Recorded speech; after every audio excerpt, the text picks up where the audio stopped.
Olá. Estudos idiomáticos para violão solo, número 1. Essa coleção de pequenas peças didáticas que eu dou o nome de estudos idiomáticos brotou no meu trabalho no verão de 2009. Verão em Goiânia. Goiânia tem, folcloricamente falando, tem 2 estações do ano. Sol com chuva e sol sem chuva. Região centro-oeste do país, calor, sol escaldante. Nesse momento da minha vida, eu tinha acabado de me tornar pai. Inclusive, o primeiro estudo idiomático é dedicado à minha filha Liz Borges Arantes. Hoje a Liz tem 14 anos de idade. Então nós podemos considerar que esse estudo tem 14 anos e alguns meses. Veja bem, eu tenho uma série de critérios para ter escrito esse estudo. A primeira motivação é que eu já tinha praticamente 10 ou 11 anos de experiência profissional no ensino do violão. Eu comecei entre 97 e 98, quando eu entrei na universidade para fazer graduação em música, e daí, a partir da minha primeira aula de violão, como professor, eu percebi que não era simplesmente receber o aluno na sala de aula e abrir cadernos de professores que haviam construído seus métodos. Então, na ocasião, tinha muito material disponível do Isaías Sávio, do Henrique Pinto e de alguns outros professores muito importantes, até mais interessantes. Bem, cada um vê como interessante de uma forma, né? Mas vou dizer um nome de um professor, Manuel Maria São Marcos. Ele é bastante interessante. Eu tinha um caderno do São Marcos com alguns estudos dele que são maravilhosos, os estudos. Mas cada material é apenas uma proposta, né? E essas propostas todas representam uma cultura que vem lá vamos dizer assim, do começo do violão, tá? Do violão solista, violão clássico. Eles têm os mesmos desafios de mão direita e mão esquerda, os mesmos desafios estéticos e técnicos para os iniciantes. Eu fui percebendo alguns problemas e me lembro de ter um compêndio assim, de vários professores importantes do violão brasileiro, que eu achava aquilo uma joia preciosa, e continuo achando, e sempre serão. Mas eu tinha outros interesses. Na altura do campeonato, já com 11 anos de experiência, eu já sabia que precisava de algumas opções diferentes para aquele momento de iniciação. Então eu me vi obrigatoriamente escrever música para os meus alunos. Foi um tapa na cara para mim, porque eu nunca tive interesse em escrever música. Nunca tive intenção nenhuma de compor música, de me tornar algum tipo de criador de música, mas nesse momento foi muito especial e a motivação foi muito grande. Então, como eu sabia tudo o que eu queria, me facilitou a encarar esse desafio. E eu fui muito feliz nele, porque eu consegui fazer uma música bonita, com todos os interesses técnicos para os meus alunos. Então a ideia era construir uma música que eu pudesse trabalhar um pedacinho de cada vez. Sabe aquela coisa de, no lugar de oferecer exercício de técnica pura, né, para trabalhar somente uma técnica, quer ver um exercício de técnica pura? Tem gente que faz muito isso aqui, ó. Trabalhar dedos 1 e 2.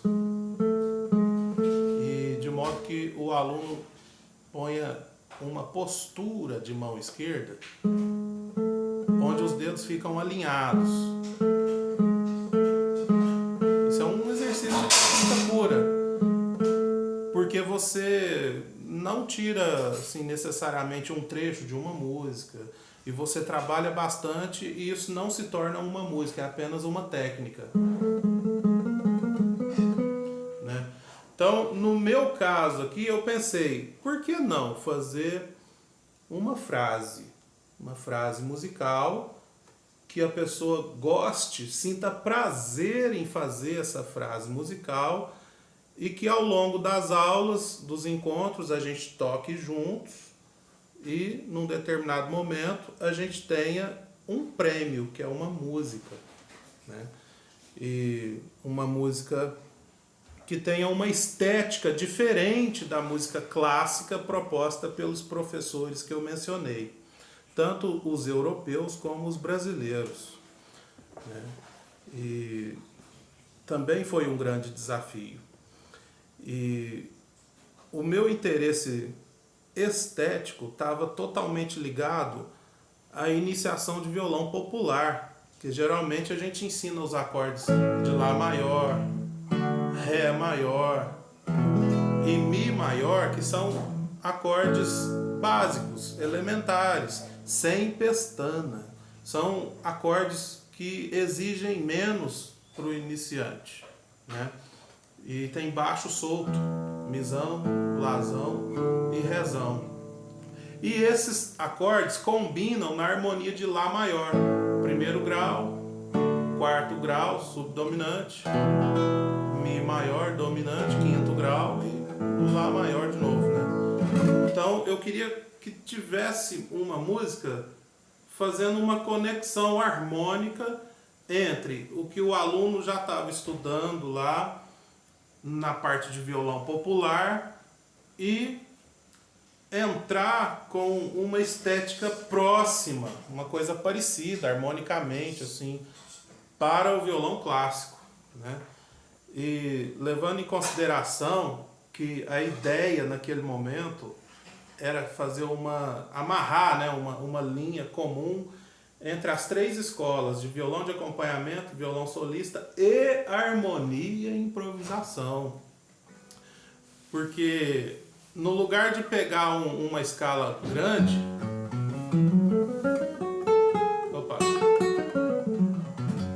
uma escala pentatônica, né, de Lá maior,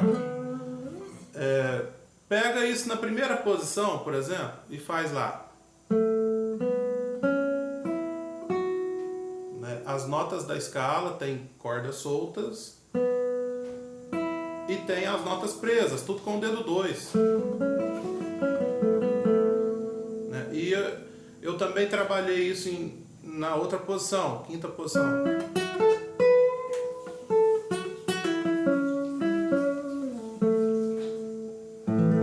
Lá maior, né? Então eu queria aproveitar essas notas da escala pentatônica e levar para o aluno, porque a intenção é uma leitura de partitura interessante, que aproveite outros conhecimentos do aluno. Se eu falar para ele assim, olha, aquela escala que a gente trabalhou aqui, ó, essas mesmas notas a gente vai encontrar na partitura do estudo que a gente vai fazer, né? Então eu pensei, isso é muito especial para o aluno. Fazendo aquela ideia da interdisciplinariedade, né? Tava bem assim, aquela explosão, né? Aquela moda dessa palavra no campo acadêmico, de pesquisa científica, né? Interdisciplinariedade. E eu achei muito interessante aplicar essa ideia através dos meus estudos, da minha iniciação, da minha proposta.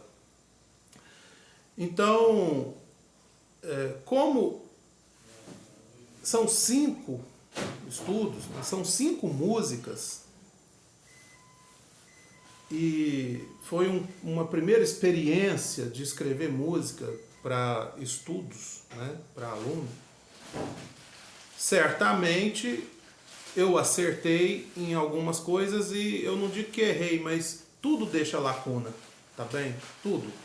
Todo tipo de trabalho nesse campo aqui de ensino do violão vai ter lacunas.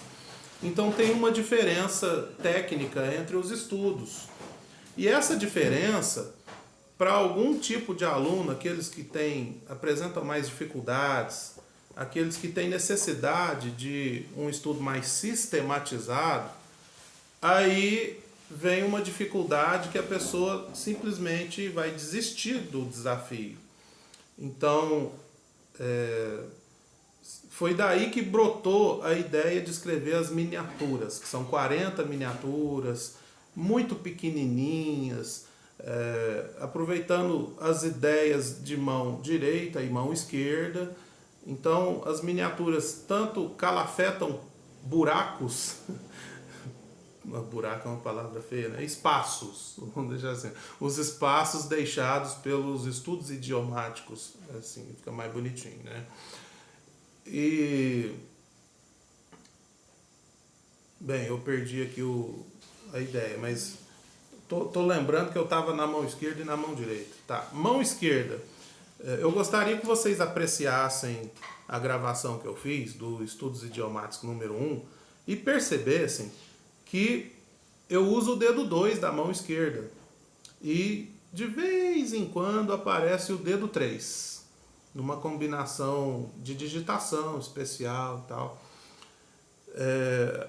Usar numa música inteira praticamente só um dedo, o dedo 2 e corda solta. E tem muita nota lá, tá bem? Tem a nota, o lazão, tem o lá, aqui, um lá médio, e esse lá também aparece aqui. Ele tem 2 endereços. Né? É a mesma nota, em cordas diferentes. Né? É para facilitar, para deixar uma coisa assim, fácil de fazer, de ler, de entender, e uma música monumental ao final de um processo. Então nós temos uma outra característica muito importante da mão direita. Não existe cruzamentos de dedo. O que é o cruzamento de dedo? Você fazer isso aqui, ó. O dedo indicador toca na terceira corda. Se ele toca na segunda corda ou na primeira, ele está atravessando o lugar dos outros dedos, médio e anular. Porque a posição perfeita é essa, né? Indicador na terceira corda, médio na segunda e anelar na primeira corda. É óbvio que no desenvolvimento de peças existem combinações diversas, onde o anelar toca em cima, aqui na terceira, quarta, até mesmo na sexta corda. E tem situação do indicador tocar na primeira corda. Então, essa complexidade da mão direita, eu eliminei. A peça toda é assim: indicador na terceira corda, médio na segunda e anular na primeira. E o anular aparece uma vez ou outra em momento muito pontual.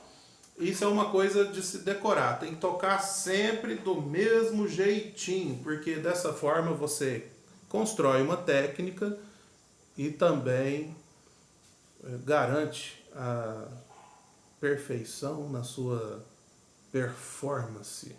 Eu não gosto da palavra execução, executar uma música. Eu gosto da palavra performance. Né? É mais humano, é mais artesanal e é mais bonitinho também, tá? Uma performance.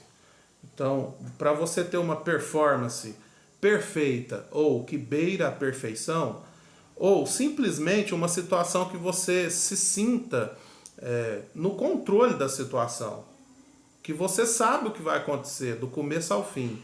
Então tem toda uma ordenação da mão direita e também da mão esquerda para você construir uma grande peça na sua mão, tá?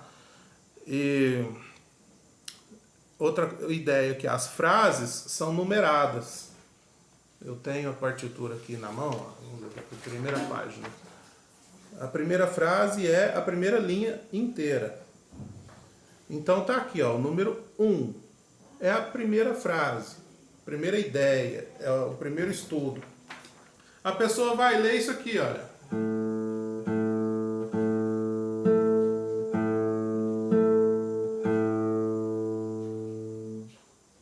Ela vai conseguir tocar, vai montar essa frase e vai trabalhar somente essa frase até a coisa ficar muito boa. E dessa forma a gente consegue aplicar a ideia de uma leitura fácil, de uma música fácil, sobretudo uma métrica fácil. Métrica é o ritmo, é a duração de tempo, duração das notas. Métrica aqui pra gente significa, ou melhor, métrica fácil pra gente significa o aluno e o professor tocarem juntinhos. Então eu posso falar assim, ó, 1, 2, a gente entra junto.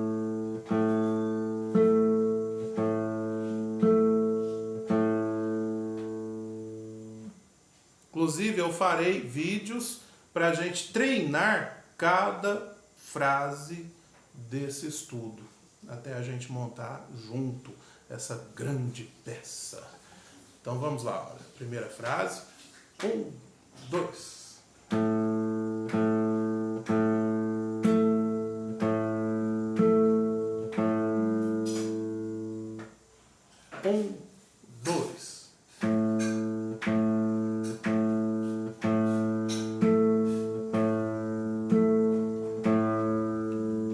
Desse modo, eu posso te dizer que eu dei muita aula coletiva, eu trabalhei bastante com 2, 3, vários alunos ao mesmo tempo. E dessa forma a gente pode fazer coletivamente através de uma conexão de vídeo, né? Nós podemos fazer lives onde eu dou o comando, eu estou liderando o processo do estudo, eu estou aqui, ó, 1, 2, pá, pá, pá, aí a gente toca juntos, né? Isso é fantástico, isso é sensacional. Então tem um outro aspecto dessa ideia, desse estudo, que é o tempo, né? Nós, professores, adoramos a ideia de ver o aluno tocar o quanto antes, de ver o aluno se realizar, ele crescer e poder ser feliz com o seu instrumento. Mas a gente precisa construir estruturas para poder oferecer músicas, para poder dar saltos técnicos, né? Para poder fazer o violão um instrumento de alegria, de descontração também, de relaxamento, de prazer, né? De sentir prazer a receber certos desafios e aquela palavra desafio ser sinônimo de prazer em estudar, né? De prazer em mostrar uma peça de efeito para aquela pessoa que vai nos ouvir, né? Então, basicamente é uma construção assim, onde a gente cria vários atalhos de leitura de partitura, de aulas de percepção rítmica e melódica, de aprendizados do campo da teoria musical, né, da estruturação musical, e o próprio violão se torna uma fonte rica de conhecimentos e saberes, né, a ponto de esse campo da leitura de partitura violonística se torne uma grande escola. Então eu vou tocar aqui o estudo. Vamos ver se são muitas páginas escritas aqui, 23, 24. Poderia ser umas 2 páginas só, mas eu escrevi grandão, eu escrevi bem espaçado, para ficar legal, para ficar uma coisa boa para quem vai tocar, para ser um momento sublime, né? É isso. Então, página 25, página 26, página 27. Eu vou tocar aqui para vocês, para a gente encerrar essa super aula de hoje. Estudos idiomáticos número 1.